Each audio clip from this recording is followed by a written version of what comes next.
Leone का चाइज़ार्ड no doubt बहुत ही ज़्यादा पावरफुल है, लेकिन उसने ज़्यादातर बैटल जी मैक्स फॉर्म में जीती है।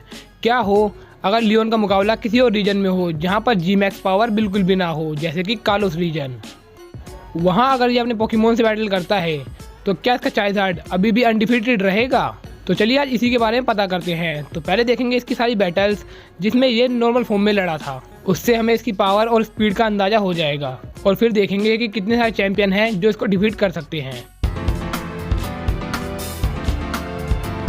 लैंस का गैराडोस हाइपर बीम यूज़ करता है और वहीं ये फ्लेम थ्रोवर, तो नो डाउट ये ओवर पावर कर जाता है और हाइपर बीम उसे लगने वाली होती है, लेकिन इसके काफ़ी कमाल के रिफ्लेक्सेस के कारण ये बच जाता है। तब वो एयर स्लैश का यूज़ करता है, लेकिन लैंस का गैराडोस भी काफ़ी अच्छे रिफ्लेक्सेस रखता है जिससे वो बच जाता है। देन वो ड्रैगन डांस यूज़ करके अपनी स्पीड और अटैक बढ़ा रहा होता है, तभी वो फ्लेम थ्रोवर यूज़ करता है, लेकिन इसका असर ज़्यादा नहीं होता गैराडोस पे। बदले में वो उसको एक्वा टेल मारता है जो सुपर इफेक्टिव रहता है प्लस बूस्ट पावर के साथ, जिससे उसकी हालत बुरी हो जाती है। फिर वो आइस फैंग का यूज़ करता है जिससे उसे काफ़ी डैमेज होता है क्योंकि ये इस पे रेजिस्ट नहीं है। बदले में वो उसको थंडर पंच मारता है जो उस पे 4 टाइम इफेक्टिव रहता है। उसके बाद ये दोनों काउंटर करते हैं अपना एक्वाटेल और थंडर पंच से, जो एकदम इक्वल चलता है, जिस कारण इन दोनों को जिगैंटामैक्स और डायनामैक्स करना पड़ता है। उसके बाद मैं नहीं बात कर सकता क्योंकि जिगैंटामैक्स होने के बाद उसका चैंपियन टाइम शुरू हो जाता है, यानी कि उसकी असली पावर जिगैंटामैक्स फॉर्म में ही है। जो पोकेमोन नॉर्मली उसके ऊपर थोड़ा भारी पड़ रहा था या इक्वल था, वो जिगैंटामैक्स में आते ही कुछ भी डैमेज नहीं दे पाया। ये भी हो सकता है लैंस को जिगैंटामैक्स पावर का ज़्यादा एक्सपीरियंस ना हो। तो लियोन का चार्जार्ड नॉर्मल फॉर्म में ज़्यादा पावरफुल नहीं है, मेरा मतलब वो इतना वीक भी नहीं है कि उसे कोई भी इलाइट 4 या फिर जिम लीडर आके उसे हरा दे। सिर्फ चैंपियन लेवल के लिए ही वो थोड़ा वीक हो सकता है और सभी ट्रेनर्स के लिए वो पावरफुल ही रहेगा, जिसका प्रूफ आपको आगे आने वाली बैटल में मिल जाएगा। वरना चैंपियन लेवल से कम मत समझ लेना उसे कि उसे कोई भी आके हरा के चला जाएगा। वो फ्लिंट के इन्फर्नेप पे फ्लेम थ्रोवर का यूज़ करता है, बदले में वो क्लोज कॉम्बैट से उसे डैमेज खाता है। फिर फ्लेयर ब्लिड से ड्रॉ करता है। उसके बाद अच्छे रिफ्लेक्सेस होने के कारण वो मार्क पॉइंट से भी बच जाता है और उसका खेल ड्रैगन क्लो से ख़त्म कर देता है। इसमें नोटिस करने वाली बात ये है कि इसने कोई भी ऐसा मूव यूज़ नहीं किया जो फ्लिंट के इन्फर्नेप पे सुपर इफेक्टिव हो, यानी कि वो मैच को इंटरेस्टिंग बना रहा था। इसीलिए मैंने कहा कि ये चैंपियन लेवल के लिए ही सीरियस हो सकता है और सब ट्रेनर के लिए ये ज़्यादा वीक नहीं है। इस बैटल को स्टार्ट करने से पहले मैं आपको बता दूं कि रेहान ने कहा था कि मैं तुम्हारी स्ट्रिक तोड़ के रहूंगा और लियोन ने कहा था मैं एंटरटेनमेंट ढूंढूंगा। इसका मतलब रेहान पूरा सीरियस था, लेकिन लियोन पूरा मजे में था। जैसे वो मेटल क्लो हिट करता है, वो तो यार अनएक्सपेक्टेड था, इसलिए उसको डैमेज पड़ जाता है, लेकिन ज़्यादा डैमेज नहीं होता। उसके बाद वो आयरन डिफेंस को ओवर पावर नहीं कर पा रहा होता अपने ड्रैगन क्लो से, लेकिन जब दोबारा मेटल क्लो आता है तब वो डिग अटैक से उसको डैमेज देता है। फिर वो ब्रिक ब्रेक का यूज़ करता है, लेकिन स्टोन एज के कारण वो वहीं पर रुक जाता है। फिर उसका सबसे पावरफुल मूव स्टील बीम का मुकाबला करता है वो फ्लेम थ्रोवर से। इन दोनों के क्लैश को देख के ऑडियंस काफी खुश होती है, इसलिए लियोन उसे डोज करने को नहीं कहता। और वैसे भी ये सुपर इफेक्टिव मूव नहीं था जो चाइज़ार्ड को ज्यादा डैमेज दे सके। उसके बाद वो दोबारा जिगैंटामैक्स फॉर्म में आते हैं और एक मूव भी नहीं मार पाता और उसका खेल खत्म हो जाता है। तो इस बैटल में इसने सुपर इफेक्टिव मूव का यूज किया, मतलब रेहान थोड़ा पावरफुल ज्यादा है अगेंस्ट फ्लिंट। लेकिन देखा जाए तो लियोन को एक बार भी ऐसा नहीं लगा कि वो सीरियस बैटल ले रहा है, और ना ही उसके चाइज़ार्ड पे कोई ऐसा रिएक्शन आया जो बहुत ज़्यादा डैमेजेबल हो, जैसा लैंस के मुकाबले में आया था। जब उसका मुकाबला पहली बार पिकाचू से होता है तब वो उसके साथ खेल रहा होता है, क्योंकि वो ऐश को चैंपियन के तौर पे नहीं देख रहा होता बल्कि एक बच्चे के तौर पे देख रहा होता है उस टाइम पे। मतलब वो एकदम वीक मूव का यूज़ कर रहा होता है, जैसे थंडर पंच उसके ऊपर ओवर पावर कर देता है इसके क्विक अटैक को या फिर उसके किसी भी मूव को। इसके अलावा वो एयर स्लैश जैसा मूव यूज़ करता है पिकाचू के खिलाफ जो उसके ऊपर रेजिस्ट है, यानी कि उसने सारे रेजिस्ट मूव मार के भी उसको काफ़ी ज़्यादा डैमेज दिया था। इस मैच के बारे में बात करने का मतलब मेरा ये है क्योंकि इधर बोलता है कि अब चैंपियन टाइम स्टार्ट होता है, मतलब जिगैंटामैक्स फॉर्म, यानी कि इससे पहले वो एकदम नॉर्मल पोकेमोन ट्रेनर की तरह लड़ रहा था, लेकिन अब चैंपियन की तरह लड़ेगा।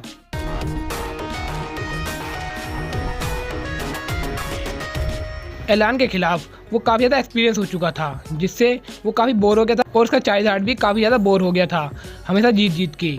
इसीलिए उसने सबसे पहले रिलाबूम का यूज़ किया और रिलाबूम को जिगैंटामैक्स भी किया, जिससे थोड़ा प्रेशर बने चाइज़ार्ड के ऊपर। अगर रिलाबूम हार जाता है और उसे पता है कि एलान के पास एक मेगा चाइज़ार्ड एक्स है, यानी कि चाइज़ार्ड एक चाइज़ार्ड को देख के हमेशा बैटल की सोचता है, लेकिन उसका भी ऐसा ज़्यादा नहीं होता। इसके रिफ्लेक्सेस के कारण उसका मेलमार हार जाता है और मेगा चाइज़ार्ड एक्स भी इसको ज़्यादा डैमेज नहीं दे पा रहा होता। तो यार इस बैटल में तो यार मैं अच्छे से बात करना चाहूँगा किसी और वीडियो में जब इनकी बैटल को रिव्यू करूँगा। अभी के लिए आप ये समझ लीजिए कि एलान ने अपने चाइज़ार्ड को सिर्फ पावरफुल मूव सिखाए थे और वहीं लियोन ने अपने चाइज़ार्ड को इफेक्टिव मूव, जो ये दिखाता है एक चैंपियन और एक ट्रेनर में कितना अंतर हो सकता है। यानी कि गेम में हम चैंपियन की तरह सोचते हैं। फिर इसका मुकाबला होता है डियांथा से, जिसमें रिलाबूम अकेला ही उसके 5 पोकेमॉन को डिफीट कर देता है, लेकिन उसका 6 पोकेमॉन गार्डिवोर जो उसके रिलाबूम को बहुत ही ईजिली डिफीट कर देती है, जिससे उसको उसकी पावर का पता लग जाता है और उसे यही पता है कि इसने लैंस को हराया है, यानी कि इसको अंडर एस्टिमेट बिल्कुल नहीं करना चाहिए। इसलिए वो सीधा चाइज़ार्ड को जिगेंटामैक्स कर देता है और फिर भी डियांथा उसके पसीने छुड़ा देती है। यानी कि उसे भी एक वक्त पे लगा था कि वो उससे हार सकता है। माना कि ये काफ़ी छोटे टाइम के लिए लगा था, लेकिन उसे लगा था। यानी कि वो चैलेंज के अलावा अपने अपोनेंट को अंडर एस्टिमेट बिल्कुल नहीं करता है। उसने 5 पोकेमॉन को डिफीट कर दिया अपने 1 पोकेमॉन से, लेकिन फिर भी उसे डर था कि उसका चाइज़ार्ड हार सकता है, जो ये दिखाता है कि ये काफ़ी कमाल का ट्रेनर है, जो अपने अपोनेंट की रिस्पेक्ट भी करता है, चैलेंज ढूंढता है और ऑडियंस के लिए मैच को इंटरेस्टिंग भी बनाता है। सही में यार ये ट्रू स्पोर्ट्समैन है। तो अब फाइनल बैटल होती है एस केचम के खिलाफ, जिसमें वो नई चैलेंज ढूंढने के लिए सारे फिनोमेना को अलाउ करता है, एंटरटेनमेंट के लिए अपने सभी पोकेमॉन का यूज़ करता है और एकदम एंड में जब उसे लगा कि मैच एक तरफा हो रहा है तब वो अपनी स्ट्रेटेजी को चेंज करता है। वरना वो चाहता तो जिगेंटामैक्स चाइज़ार्ड करता एंड में, लेकिन उसने सिंड्रेस को किया, जिससे मैच अभी और इंटरेस्टिंग हो सकता था, लेकिन पिकाचू को उसने अंडर एस्टिमेट कर ही दिया, जो उसे भारी पड़ा। तो बैटल की स्टार्टिंग में वो सीधा अपना फिनोमेना का यूज़ करता है और जिगेंटामैक्स चाइज़ार्ड को पिकाचू के खिलाफ यूज़ करता है, क्योंकि पिकाचू को अंडर एस्टिमेट नहीं कर सकता था, क्योंकि उसने चैंपियन के मेगा मेटाग्रोस को हराया है। और एस को मोटिवेट करने के लिए उसने अपने 6 पोकेमॉन का यूज़ किया, जिगेंटामैक्स पावर का यूज़ किया, जिससे एस मोटिवेट हो जाए। तो यहाँ जिगेंटामैक्स में पिकाचू का वो कुछ भी नहीं बिगाड़ पाता, ना ही पिकाचू उसका कुछ बिगाड़ पाता है, दोनों ही इक्वल रहते हैं। सेकंड चांस में सिंड्रेस का यूज़ करता है, लेकिन पिकाचू को ज़्यादा डैमेज नहीं होता, इसलिए वो मैच भी हम नहीं मानेंगे। तो अब लियोन के पास कोई ऑप्शन नहीं होता, तो वो फुल पावर का इस्तेमाल करने लगा है। तो वो चाइज़ार्ड का इस्तेमाल करता है और अब सीरियस बैटल को शुरू करता है। वो यूज़ करता है एंशिएंट पावर का, लेकिन पिकाचू क्विक अटैक उसे हिट कर देता है। इसका मतलब पिकाचू मेलमार से ज़्यादा फास्ट है, लेकिन वो आयरन टेल से हिट नहीं कर पाता, क्योंकि चाइज़ार्ड के रिफ्लेक्सेस इतने भी कम नहीं है। यानी कि वो बहुत फास्ट मूव को ही अब इग्नोर कर सकता था। फिर वो एयर स्लैश का यूज़ करता है, क्योंकि पिकाचू से डोज नहीं कर सकता।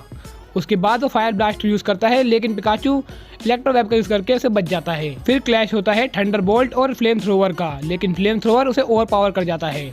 तो आप इसकी पावर का अंदाजा लगा सकते हैं कि इसने पिकाचू के थंडर बोल्ट को ओवर पावर कर रखा है। बहुत कम ही पोकेमॉन है जो एस के पिकाचू के थंडर बोल्ट को ओवर पावर कर देते हैं। ड्यूरेबिलिटी दिखाने के लिए वो आयरन टेल को डायरेक्ट हिट लेता है, क्योंकि वो सुपर इफेक्टिव नहीं है उस पर, बल्कि रेजिस्ट है।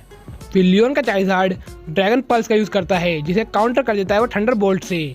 उसके बाद वो क्विक अटैक मारता है और इस बार उसे डैमेज होता है, जिससे लियोन के चाइज़ार्ड को भी जोश आ जाता है। और इसके बाद बैटल रुकती नहीं है, ये लगातार चल रही होती है। अब लियोन का चाइज़ार्ड काफ़ी ज़्यादा सीरियस हो चुका है और लियोन भी, लेकिन थोड़ी सी देर में उसका एक फायर ब्लास्ट लगते ही एस के पिकाचू की हालत बहुत बुरी हो जाती है। उसी वक्त उसका खेल खत्म हो जाना चाहिए था, लेकिन ये बैटल आगे चलती है। हाँ, यहाँ से कह सकते हो कि प्लॉट आर्मर स्टार्ट होता है, या फिर ये कह सकते हो हमेशा एनिमे में जो होता है बिल्कुल वैसा ही हुआ है। हमारा हीरो एकदम हारने के कगार पे है और तब भी उसके दोस्तों का मोटिवेशन और उसका बेस्ट फ्रेंड का प्यार जो उसको इतना मोटिवेट कर देता है कि वो अपने अपोनेंट को डिफीट कर देता है। तो चलिए अब देखते हैं कितने चैंपियन हैं जो लियोन को डिफीट कर सकते हैं विदाउट फिनोमिना, लेकिन चैलेंजर फिनोमिना का यूज़ कर सकता है। तो सबसे पहले आती है आइरिस और उसका हेक्सरस। आइरिस के पास कोई भी फिनोमिना नहीं है और उसका हेक्सरस फिजिकल अटैकर है, और एलान ने कहा था लियोन के चाइज़ार्ड के पास जाना बहुत ही मुश्किल है। तो लॉन्ग रेंज में आइरिस का हेक्सरस कुछ नहीं कर पाएगा लियोन के चाइज़ार्ड का। तो ये मैच बहुत ही ईजी तरीके से लियोन जीत जाएगा। नेक्स्ट आती है डियांथा। आप बोलोगे एलान कहाँ है? तो एलान वो रहा। डियांथा की मेगा गार्डिवोर लॉन्ग रेंज अटैकर है और चाइज़ार्ड के रिफ्लेक्सेस सिर्फ शॉर्ट रेंज में काम करते हैं। तो हो सकता है यहाँ पर डियांथा के पास एडवांटेज हो, और मेगा फॉर्म में तो उसने जिगेंटामैक्स के भी पसीने छुड़ा दिए थे, और टाइप एडवांटेज भी डियांथा की तरफ ही जा रहा है। तो मेरे ओपिनियन से यहाँ डियांथा जीत सकती है मेगा एवोल्यूशन के बाद, लेकिन ये बैटल भी काफ़ी ज़्यादा टफ होने वाली है डियांथा के लिए। नेक्स्ट आता है लैंस। अगर इन दोनों ने एकदम इक्वल ट्रेनिंग की है तो लियोन का चाइज़ार्ड अभी भी लैंस के रेड गैरडोस के इक्वल ही होगा, बल्कि टाइप डिसएडवांटेज होने के बाद भी। लेकिन यहाँ गैरडोस के पास एक्वा टेल है जो चाइज़ार्ड पे सुपर इफेक्टिव है, वहीं पर चार्जर के पास थंडर पंच है जो उसके ऊपर 4 टाइम इफेक्टिव है।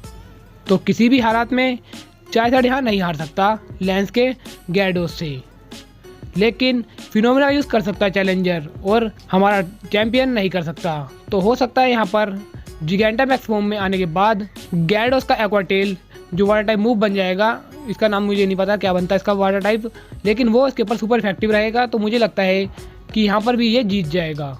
नेक्स्ट आता है स्टीवन का मेगा मेटाग्रोस। आपको पता होगा लियोन के चार्जर पिकाचू की स्पीड को नहीं देख पाया था, मतलब उससे या फास्ट पोकेमोन उसको डैमेज दे सकता है, और वो मेगा मेटाग्रोस है क्योंकि पिकाचू के लिए भी मेगा मेटाग्रोस बहुत ही ज़्यादा फास्ट था। तो हो सकता है 1 या 2 हिट लियोन का चार्जर दे सके मेगा मेटाग्रोस को, लेकिन उसके जीतने के चांस बहुत ही कम है। तो ये पोकेमोन भी यहाँ जीत जाता है। और लास्ट में आती है सिंथिया का गार्चोम्प। अगर मेगा इवॉल्व हो जाता है तो यार उसके पहले ही पावर बढ़ जाती है और फिजिकल अटैकर दोनों ही हो जाएंगे और दूर की रेंज में भी दोनों का पावर है। तो इन दोनों का मैच काफ़ी ज़्यादा इक्वल चलेगा और हमें नहीं पता लगेगा कि विजेता कौन होने वाला है, क्योंकि एक के पास टाइप एडवांटेज है तो दूसरे के पास स्ट्रेटेजी है। क्योंकि इन दोनों के एनालिटिक्स में भी ये दिखाया था कि सिंथिया का एक्सपीरियंस लियोन से ज़्यादा है। तो मैं यहाँ श्योर नहीं हूँ कि मेगा गार्चोम्प को लियोन का नॉर्मल चार्जर हरा सकता है या नहीं हरा सकता, लेकिन बाकी सब में मैं श्योर हूँ। अगर मेगा गार्चोम्प कोई ऐसा मूव सीख लेता है जो बहुत ही ज़्यादा इफेक्टिव रहे चार्जर के खिलाफ, तो हो सकता है गार्चोम्प जीत जाता, लेकिन अभी तक के लिए यहाँ पर विजेता लियोन का चार्जर बनता है। तो हाँ यार, आज के लिए वीडियो में बस इतना ही। मुझे पता है वीडियो काफ़ी ज़्यादा लंबी हो गई है, लेकिन फिर भी वीडियो को एंड तक देखने के लिए आपका शुक्रिया। और अगर आप चाहते हैं लियोन वर्सेस कुकुई का मैच भी कंटिन्यू हो तो उस वीडियो पे 1 के व्यूज़ का टारगेट पूरा कर देना और ऐसे ही कमाल के कमेंट आप करते रहना। मेरा दिल धड़क रहा है, 50,000 फैंस का शोर है।